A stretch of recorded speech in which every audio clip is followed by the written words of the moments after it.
Hey everybody, welcome back to the clinicaltrialsguru.com. What's up, Guru Nation?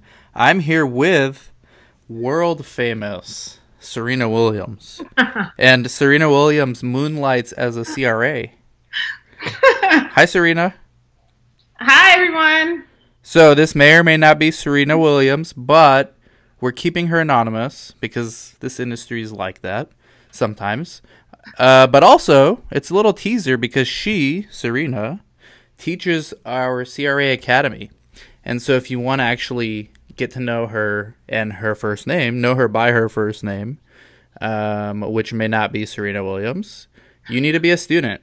And there's only a handful of us, right? And how many classes have you taught now? You've taught like 3 classes, right? Or 4? I think 4. Wow. Yeah. Have you gotten to know any of the students? I kept in touch with some of them. Yeah. Okay, good. Yeah. How do you like that? I never asked you. How do you like teaching? You know what? I didn't know. I didn't think I would. I didn't know. I actually enjoy it. I don't know. I actually enjoy answering questions and teaching. Yeah, I do. That's crazy. Good. Yeah. So, thecraacademy.com, shameless plug, go there. You actually have 1 more week until we start our next November class. So, it's not too late. Go. Or else wait till February 2018. Can you believe it? 2018. Oh, no. Right? Yeah. So the year went by pretty fast. Yes, it has gone fast. Serena Williams. we got a question from someone, and it's perfect for you. Okay. So let me read it. Okay. Hey Dan, I'm applying and getting interviews for an entry-level clinical research position, and it has been an odyssey. I mean, let me stop right there. First of all, what are you expecting? Like, it's not gonna be easy. These are jobs that pay $60K and up, right? Usually 6 figures and up. So of course it's gonna be an odyssey. All right, but let me continue. In the interviews I get, there's often a specific question that stumps me. They ask me about experience coordinating with monitors during a visit, and I didn't have the right answer because I've never been in that situation. I just have 5 months of experience in a hospital for an internship, and most entry-level positions I apply for require 6 to 12 months of experience. Is there a comprehensive list of interview questions? I have no problem saying I've experienced these sorts of situations because I have a vivid imagination. I can't make this up. Like, that's the first time I read that last part, because usually I just like scan through it. But so, like, of course it's gonna be hard. I feel like I say this all the time, but it's not gonna be easy. You're gonna get rejected 99% of the time. I think when you're starting out, you gotta have 10 interviews to just get like 1 offer, right? Or am I wrong? I agree. No, I agree with that. Especially entry level. Like if you're trying to break into the industry, it's going to be like that.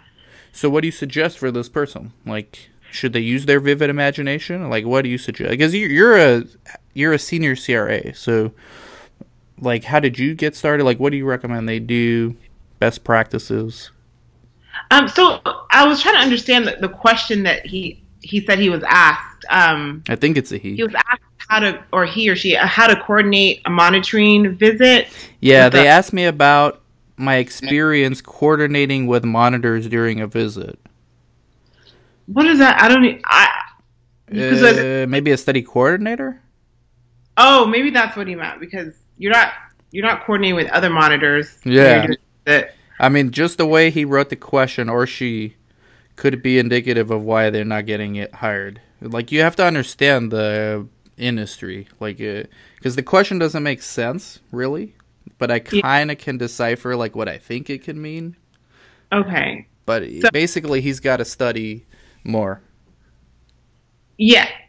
So if we're thinking that he's talking about the coordinating with a study coordinator to or we might be wrong altogether, but so I guess I'll just talk about trying to break into the industry, like entry level. Yeah, because he said he's interning, so I have 5 months of experience in a hospital for an internship, so he might be like a coordinator, like intern coordinator, or like an assistant.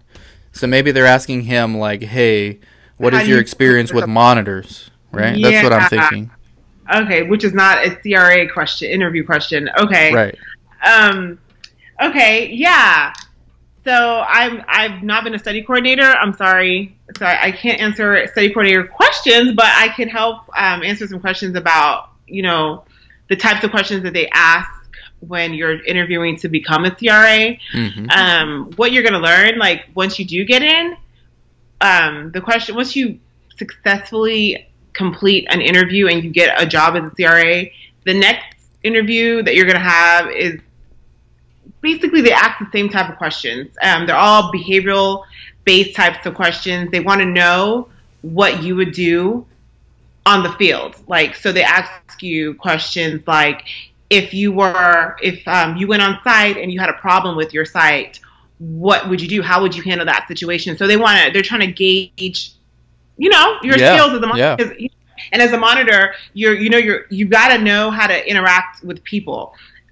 You're gonna come across some difficult personalities, especially because they're all from different parts of the world, walks of life, different attitudes, and all kinds of things. So you're gonna have to learn or know how to work with people to get the job done. Because at the end of the day, sponsor doesn't care. They're paying for a service and they want they want the job done. So Yeah.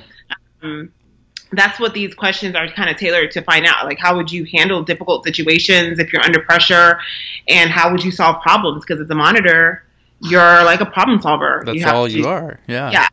So yeah, I can definitely attest to what Serena just said. It's so hard to not say your real name, Serena. But I can attest because I'm a CRA. This is the first year I've ever been a CRA. Okay. And I've been through, I think, 5 interviews so far, and I got 2 gigs. But they've asked me, like, so many questions. Some of the interviews are super easy. Like, they're trying to almost sell you on taking the job. And then others are, like, they're grilling you. And the first one I had, they were grilling me. And I've been in the industry because I was a study coordinator. So I'll help out with this question a little bit from the study coordinator perspective. But like I've been in the industry for 10 years, so I was able to answer their questions. But I was thinking to myself, if someone has like no experience, I have no clue how they're going to get through this. As they were asking me the questions, that's the first thing I was thinking about was how are all these people in my academy and just people watching on YouTube going to get through an interview if they're getting grilled? And the answer is you're probably not. Like you just have to go through it, take your L, take your loss, and just prepare for next time, right? And that sounds like what's happening to this guy, because they can ask you, like you said, behavioral, situational stuff from every single angle. I was asked, as a CRA, Dan, what do you do when your site is not enrolling patients like they said they would, right? And like if I had no experience, how the heck am I going to answer that question? Yeah. Right? Like you can't make up an answer. I could barely make up an answer with 10 years of experience because recruitment's nobody has the answer for recruitment. I mean, that's the biggest issue in the industry. So you just got to do it. Take your L's, take your loss, and take notes. Then go study the places where you think you stumbled. You will know where you stumbled, or you can even ask them, like, where did I stumble? Because you've already lost the job, so what, it doesn't hurt to ask. From a study coordinator perspective, same thing. They can ask you all kinds of things. So just transferable skills, like whatever you're doing in your internship, and take it upon yourself. And I'm giving advice to this guy or gal. Like learn things while you're there. Like if you notice that they ask a lot of regulatory questions at your interview, go find out who's doing regulatory where you work and go shadow them for an hour and see what they do. Take notes. Like, right? Yeah, I agree. Like if you've decided to go this route, just be committed to it. And I tell even some students, past students that went through the academy, don't be afraid to take an interview. You got to do it. If you failing is actually a good thing, because at least now you know what kind of questions you're going to be asked, and you can prepare yourself to do better the next time. So it's take it. Don't be scared to fail. Like, don't take it as, oh my gosh, I'm a failure. Like, no, it's actually a stepping stone, a stepping block for you to pass your next one or the ones, after. The interview process is, as for CRA, you can get lucky and get one where, like Dan said, it'll be smooth sailing. But for the majority of them, it's multiple parts. First, there's a screening portion where somebody will call you, like a recruiter will call you to kind of get your background and things like that. They might ask you what is an AE or what is an SAE, because the sponsor has asked them to do that just to see if you should make it to the next phase of the interview process. And then after that, they would schedule, sometimes they might even have one in between where the director of clinical management or somebody might want to speak to you a little bit before another interview with somebody else or whoever might be your manager. So it's a long process, and it could be intimidating because all interviews to me can be intimidating, but even more so just because sometimes you're talking to multiple people. I had an interview one time where it was a Skype interview, and it was two people, like, on the other side video with me, and they just kept coming back and forth and back and forth. They were grilling you, like they were grilling me in my interview. That was like the worst interview I'd ever had. They literally grilled me to death. So you just have to, like, at least, that one, I didn't get that job. At that point, up in that point, I had gotten every job that I had interviewed for, and I was like, I didn't think I wasn't going to get it, and I didn't get that interview. But a year and a half later, I got an interview with them again, and I got the job. So I knew exactly how they would interview, so I prepared myself. So don't take it as a loss if you don't succeed in the first interview. Don't do that, because it's not. You're actually learning how to succeed the next time you do it. Yeah, the next time you go out, just assume. I've told students from our academy, this is your first interview. Yeah, you graduated. Like, I hope you get it, but expect that you won't. Like, just expect that you won't, and then you won't be as nervous because you're not expecting to get the job anyways, right? Yeah. Like, expect that you're actually not going to get it, but you'll understand, because there's nothing like going through it yourself and experiencing it. Like, you could watch this video 100 times. Exactly. It doesn't replace actually going through the process. And in my interview where I was getting grilled, they didn't give me time to breathe. Like, I would answer, they would ask again, and so what I've learned is, and I didn't get that one, they found somebody else, but I thought I did well, but I still didn't get it. But what I've learned is, if you come prepared with your own star scenarios, like, you just bring those up. And so what I suggest this person do is study who is interviewing you, look at what therapeutic indications they do if you can, figure out, like, what studies they're, because usually they'll tell you, like, we're interviewing you for an oncology position, or they'll tell you, and then you can research it, and then you could come with your own star scenario questions, so that hopefully if you bring up enough of them on your own, they won't ask you theirs. Right, and that is another good thing that works, because the more you talk to your interviewer, the more time passes, and the less questions they're going to ask you. So I know, that's a trick that you can, something you can do. So come up with questions. Like, before I do any interview, I always go onto the company website, and I go through their news, and I try to find out the latest news with them, like their latest accomplishments, things like that. And then when I go on the interview, I start asking them questions like, oh, I saw that this happened. Like, how, can you tell me more about this? This is something I'm interested in. I ask them, like, can you tell me what kind of EDC systems you use, or what kind of technology you use? Because I read that you're, technology based. I just try to be more engaging, because I'm telling you, that's going to make it so much more better for you. Most of the time, like, you might get an interviewer that's just not about that, and they're just like, but a lot, they're not. I've never had a rude interviewer where they're just like, they'll usually chat me up, a little bit. How many interviews have you had, like, total? Oh my gosh, a lot, right? I had like 5. Yeah, I've had a lot, because I've worked. Yeah, I've had a lot. Like 50? Have you had 50? No. Okay. No way. No, I haven't had 50. Probably like I can count it on two hands. Oh, okay. Yeah, I've had or three hands. 3 hands. All right, not bad, not bad. I interviewed Shanae, our other instructor, and she said one of the things she does to prepare is go on Glassdoor.com, and then she'll look up that company and she'll look up, like, I guess they have chat rooms. Yeah, mm-hmm. Like questions of like people like, you know, this is what I did, this was my experience there, so you could like pick up some behavioral stuff based on those people's stories, and you kind of get a sense for the company culture and what they prioritize. So yeah, that's another hack. I have not used that, but it sounds like a really good idea. Yeah, it does, because even earlier in my career, I did that too, because they would they post things. Other people post things like interview questions, like this is the kind of questions that they ask, and you know that would help me prepare before in the past. But now all the questions are pretty much.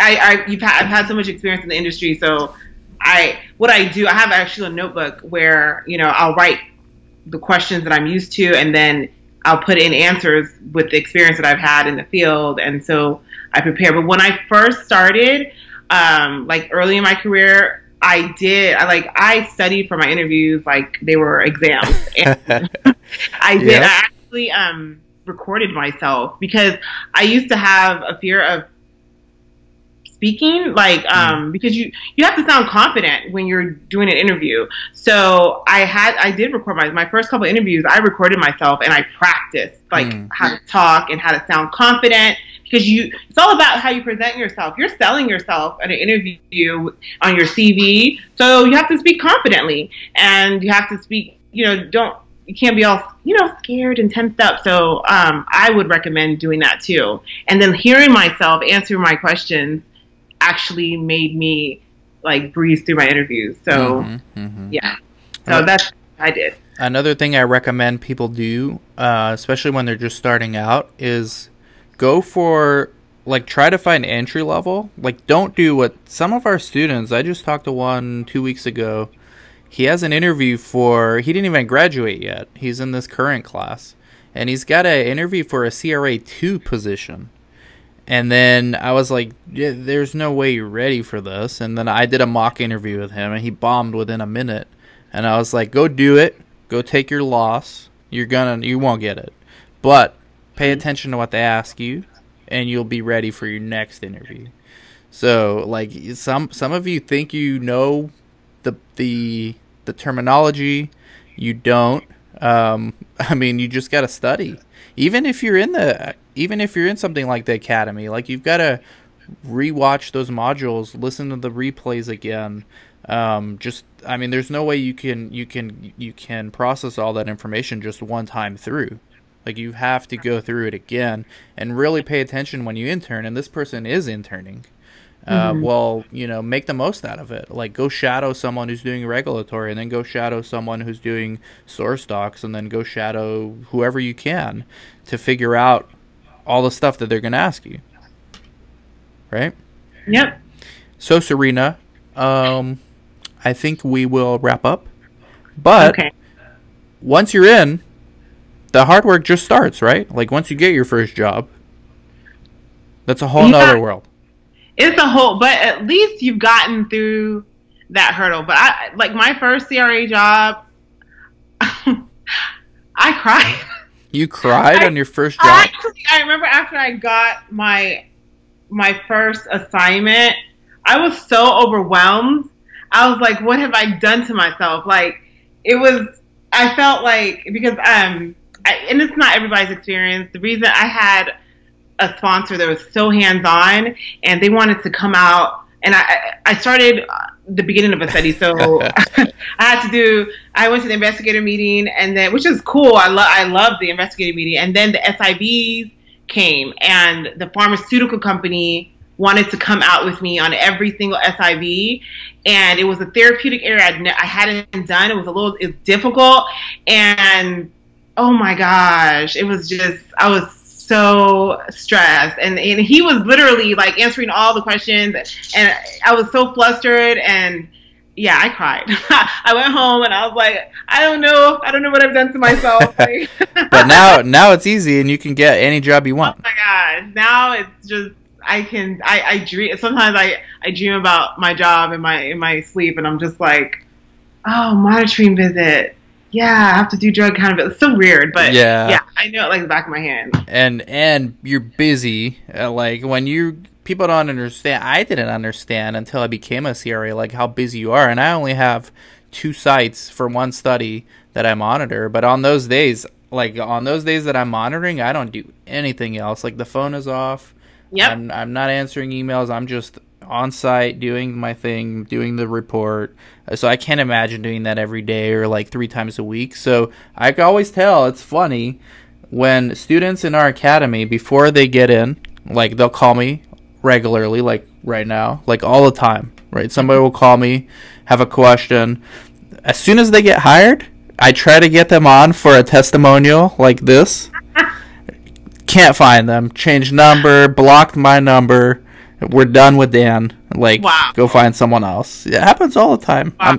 I'm trying to get another student that just got hired. She got hired as a trial master file specialist in Arizona. So I've been missing her. I don't know where she's at, but she used to call me all the time. But I'll get her on. I'll get her. Well, yeah. So it's work. Like a lot of sometimes I know people hear about the compensation for the job, and then they some people that is their focus. But when you start working as CRA, it's a lot of work, and it's. I'm not saying it's like devastating or anything like that. It's interesting work, but you're going to be working, and you're going to have to be able to focus on a whole bunch of different things at one time. You got to be organized, so you need to get your organizational skills up because you're going to be responsible for a lot of different things. So just keep that in mind. Good. Keep that. Anything else, Serena? You want to add? I think I'm getting used to that name. Serena, yeah. Yeah, I think I'm getting used to that. Yeah. Yeah. No, I think that's it for now. I'm yeah. Good stuff. So if you want to get to know Serena, you've got to join our CRA Academy. And you got to wait till weeks 9, 10, and 11. Because she won't come out until then. Right? Right. All right. Well, thank you, Serena. I appreciate it. Hopefully you people watching get some value out of it. And we'll talk soon. Bye. Bye-bye.